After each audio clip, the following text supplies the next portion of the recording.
Winston? Winston? Patawarin mo ako. Winston? Winston? Patawarin mo ako, mahal kita. Winston? Winston?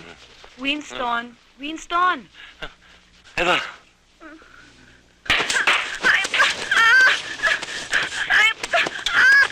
Tama na!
Eva.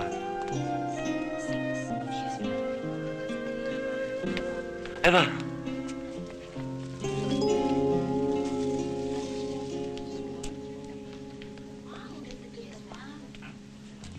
Sulat po yan at saka pera. May sakit po kasi si Mrs. Andrada, kaya siya po nag-aalaga. Kailan daw siya pupunta rito? Wala po nasabi sa akin baka narito po sa sulat niya.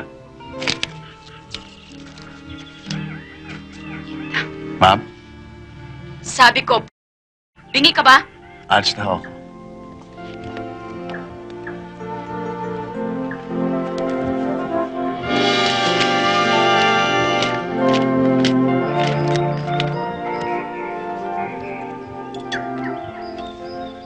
Inday. Ate? Luluwas ako ng Maynila. Ikaw muna ang bahala kay Sandra. Bakit, ate? Yang amo mo. Hindi itong perang kailangan ko. Hindi itong kailangan namin ng aking anak.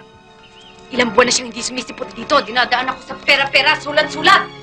Oh, baby. Sana sinama mo. Mabuti pa. Tatawagan ko si Susie sa bahay. Sasabihin ko doon tayo mag-lunch. Tsak na matutuwa yung kaibigan mo. Aris, magulo ang isip ko ngayon. Si Jim ang gusto ko makausap. Miss, sino ang gusto niyong kausapin? Excuse us, gentlemen. Mamaya natin pag-usapan ito, Mala. Christy, Atty. Malyares ang aking general manager. Yan si Christy. How are you, ma'am? Please sit down. Cristina Monzon Andrada. Mrs. Jaime Andrada.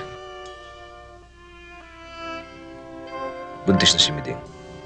2 months na, Christy. Mahina ang kanyang katawan, kaya kailangan bantayan ko siya. Isang araw na lang ang binibigay mo sa amin ni Sandra sa loob na 1 linggo. Nagpapalya ka pa. Delikado ang kanyang lagay, kaya kailangan bantayan mabuti. Wag na lang ako, Jim. Si Sandra.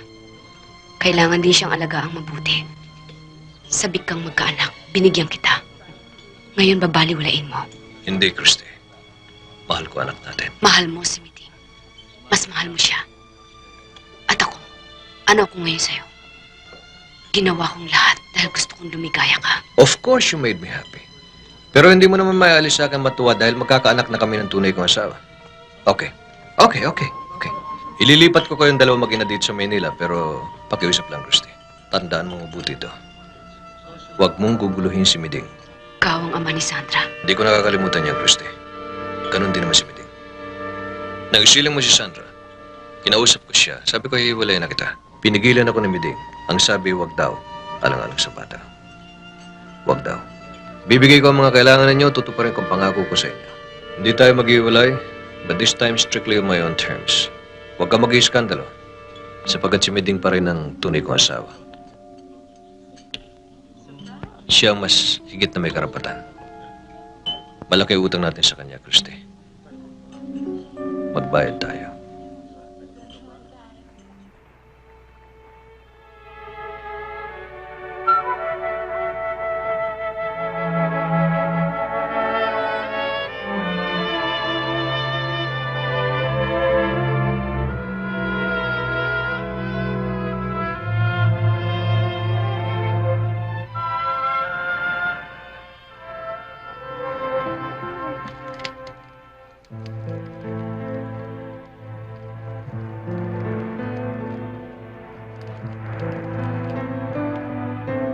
Hindi ka pa rin makatulog? Iniisip mo pa rin ang biyahe sa Manila? Come on, tell me. What's the problem?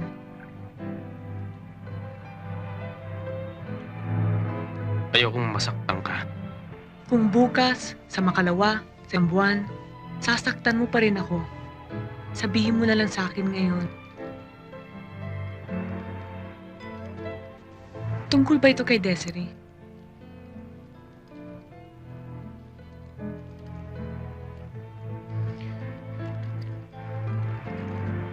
Hindi kami magpinsan.